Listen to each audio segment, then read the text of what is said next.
Bismillahirrahmanirrahim. Kusokera ddala ntwala omukisa guno okusaasira muganda wange MP wa Kawempe Honorable Ssegirinya, musaasira ku lw'embeera gy'alimu ey'obulwadde, era nsaba amuweesa amuwonye ekirwadde ekyo kubanga tewali kyatasobola kuwonya. Era mu ngeri y'emu ntwala omukisa guno okwebaza bonna abayimiridde naye mu kaseera kano ak'obulwadde, okumuwa obuyambi, okumusabira edduwa Allah amuwonye. Bonna buli omu nga bw'ayambyeko tubasabira Namwe Katonda abawe obulamu obulungi, abataase endwadde enzibu eziringa kakati obulwadde obuluma muganda waffe kumutuusa ku kitanda. Ekyokubiri, nvumirira Mwami Umaru olw'olulimi olutali lwa busaasizi, olutali lwa muntu, olutali lwa ddiini lwe yakozesezza ku mubaka ng'amwagaliza okufa. Kyo kyennyini kye kiraga nti si sseeka, kubanga eddiini wa sseeka ekugamba nti munno bw'aba mulwadde obusabira mpaka ku ddaala erisembayo, mpaka Mungu waba wakumujjula lwamujjulula nga omusabira era ng'oli naye n'okumugumya tomala musuubu. Ekirala, okwagaliza omuntu okufa si kusomesa kwa ddiini yaffe. Eddiini yaffe tekkiriza muntu kwagaliza munne kufa. Ate oba tutuuka ne ku ddaala nga okugeza obugeza noga nti kati budala singa ofa, eddiini tekikkiriza kuba munno oyinza omweyaliikiriza omuteeka mu mbeera endala, wadde gwe wenyini okwegerezaako nti kati bwe nfiira wano, gamba nti omuntu bw'aba afudde, omuntu yenna singa aba afudde. Ebyo byonna kwewala kulaga nti ekyo ekigambo ky'okufa wadde ng'ekiri naye tetukisembereza bannaffe, naddala n'okutuuka okukibaagaliza nga Mwami Umaru bwe yakoze. Waliwo amawulire agatambula nti ffe ng'ekitebe ky'obusiraamu ffe twamuwa amaanyi ne tumuwa n'ebbaluwa emukakasa ku bikolwa byakola n'ebigambo byayogera. Emabegako yakozesa olukujjukujju, n'ayita mu makubo ge yayitamu, n'afuna ebbaluwa ey'okusomesa eddiini, okusomesa eddiini okubuulira tetuyita ddaawo. Ebbaluwa eyo yennyini gye yakozesanga mu mabaala ne mu bifo byonna we yabeeranga ng'agiraga nti Supreme Council yagimuwa era yamukakasa ng'omusomi wa ddwa omutongole. Bwe tumala okufuna amawulire ago,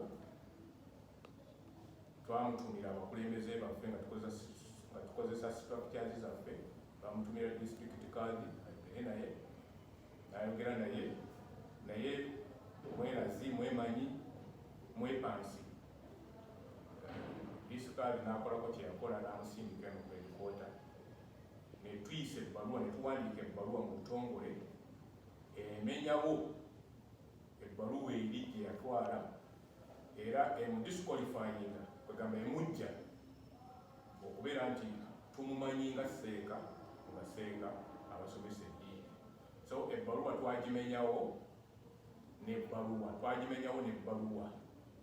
ga nti ebbaluwa eyo omwami we gy'alaga si ntuufu era taddayo gikozesa mu kifo kyonna, era bw'anaagikozesa mu kifo kyonna tujja kumuvunaanira mu mateeka.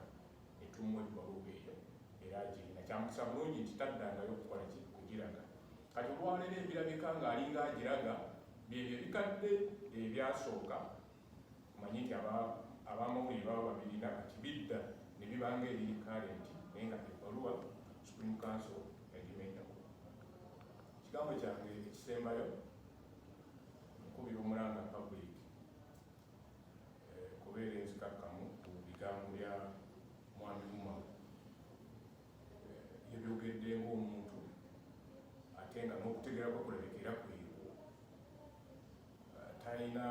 tali guided ndowooza bulungi kati abantu abo bonna babeerayo nsaba nti ebigambo bye tubitwale ng'ebya bulijjo kwegamba tuleme kubiteekako nnyo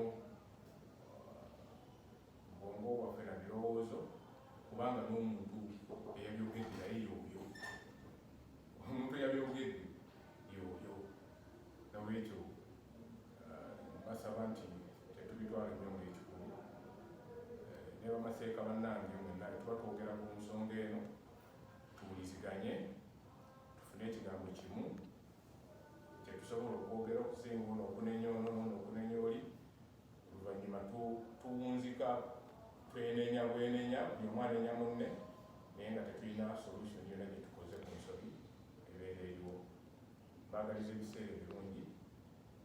Assalamu alaikum warahmatullahi wabarakatuh. Amannya nze Sheikh Sali Imran, nze nkulira ebyeddiini wano ku Uganda Muslim Supreme Council. Seeka, okusinziira ddala olunaku olwaleero ng'abalungamya ab'eddiini oba Seeka, olunaku olwaleero we tutunuulira ku mbeera ya Sheikh Umar akyalanga omulaba ku TV ng'aweereza nga tetunafuna circumstances bwe ziti ng'omuzikiti oba abalungamya b'eddiini wabaddewo step eziteekingiddwa before embeera bweti okubeerawo. Tulina enteekateeka nga ekitongole ekikulira eddiini wano olunaku lwa Uganda Muslim Supreme Council n'abasiraamu bonna okutwaliza wamu n'eggwanga tetumala gata muntu kugenda mu publiki nga olaba Umar bwakola era naddala oli waba ayagadde nti ayagala kukola oba asaba edduwa si ya kweranga bweranzi naye kati waliwo oluusi midiya nga zaagala ziga nti aseeka ffe tulina seeka waffe wano tubeera naye wano ku radio naye tubadde oba ku TV tubadde twebuuza seeka ono ali atya. Seeka oyo tumutuma ebiwandiiko bye netumunoonyerezaako ne tukakasa nti ddala asaanidde oluvannyuma ne tumuwandiikira ebbaluwa nga tumulikomendinga ku TV eyo yenkola kakati gye tulinawo. Bano bonna bantunda ddagala nga beezimbise mu bwa seeka abalala baba bahajati era nammwe tubakubiriza bannamawulire mwenna midiya zonna nti omuntu yenna anaakolera ensobi ku TV yo oba ku rediyo yo nga yeerimbise mu kifaananyi ekyobwa seeka nga talina recommendation yaffe ffe tetumuvunaanyizibwako byonna byanaaba ayogedde. Bw'aba talina recommendation yaffe nga seeka kati nga Umaru si mukulu wa ttwale, si district kaadi, si imaamu, si daayi ye muntu akola omulimu gw'okubuulira wadde nga si imaamu naye ng'abuulira. Mu structures zaffe tetulina we tumulina, tumulaba nga muntu wa bulijjo. So kati n'abalala bonna abeerimbika mu kifaananyi ekyo nga talina recommendation yaffe tetumuvunaanyizibwako omukozesa nga bwe naye ffe tetumumanyi wabawo kyabwatudde ne kikosa bujja kubaanagana nakyo naye ffe okumukakasa ajja wano ne tumukakasa nga tumaze okumwetooloola ne tumuwandiikira tumulikomendinga ku midiya yonna gy'amalazi. Mbajja kwebuuza nti bwemukakasiza ne mawulire wandiiko ne mubakkiriza singa akola kitasaanidde ne mujjako empapula z'emwamuwa ate n'asigala ng'akyakola ekifuba muyinza mukangaguza mutya?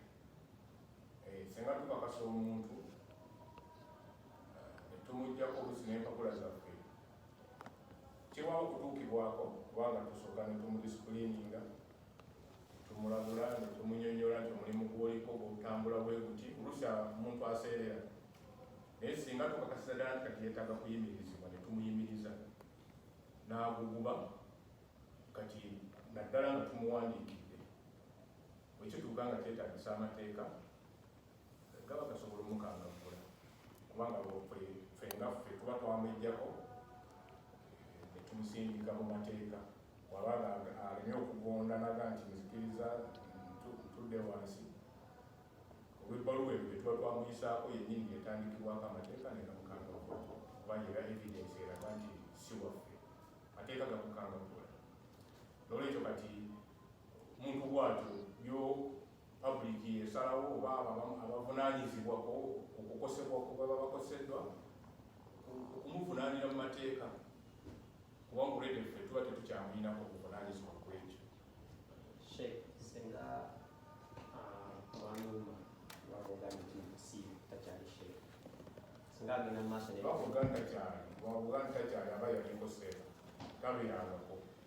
Singa agenda mu maaso n'ebikolwa binene still n'erinnya okulisigalako ng'alyeyita kuba naawe kimanyira agenda kuyisaamu eggamba akulaba wano n'eri ki ekiddako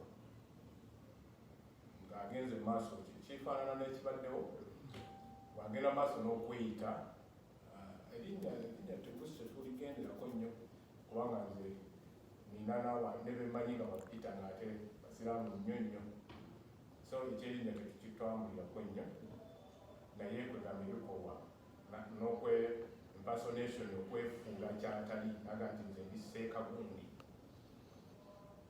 Kati ffe kyetwakola kyekyo okumuwandiikira ekiwandiiko ekiraga nti ffe tetumumanyi nga seeka asobola okusomesa abantu oba asobola okubeera imaamu oba disitulikaazi oba omuntu wetwala. Ekyo ffe kitumala era wetukoma. Ebisigadde waba alina gy'akosezza ng'akosezza mu kifaananyi ekyo aba yeefudde kyatali ogwo musango guba gwa gavumenti. Seeka, omuntu yandibaddeyo ng'ayagala okumanya omuntu okuba ng'ayitibwa sheekh alina ayita mu mitendera ki?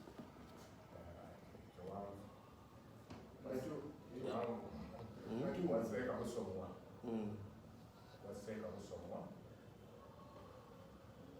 mu mitendera egy'enjawulo era omuntu n'akakasibwa nti kati waatuuse asobola okusomesa abantu. Kitegeeza omulundi gwe mwawaseeka Umar ebbaluwa yali abaleetedde empapula ze ng'alaga nti yasoma.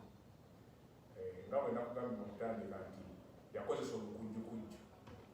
Olukujjukujju gyekiri mu public namwe mukifuna, abantu bakola olukujjukujju ne babba ettaka, abantu bakola olukujjukujju. Umar yakozesa olukujjukujju n'afuna ebiwandiiko wano. Ekiwandiiko ekyo kyeyagenda ng'alaga kyetwamenyawo. Yakozesa olukujjukujju n'akifuna mu butali butuufu. Yawa enguzi.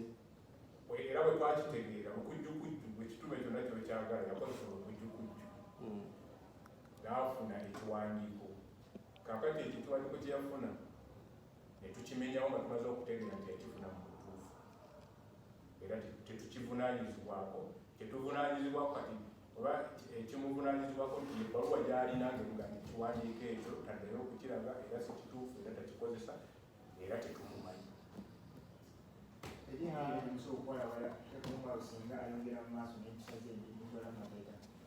Ffe tetusobola kumutwala mu mateeka naye omuntu yenna omulala asobola omutwala mu mateeka singa nga akoze omulimu nga yeeyita kyatali n'akola omulimu nga seeka ne gukosa.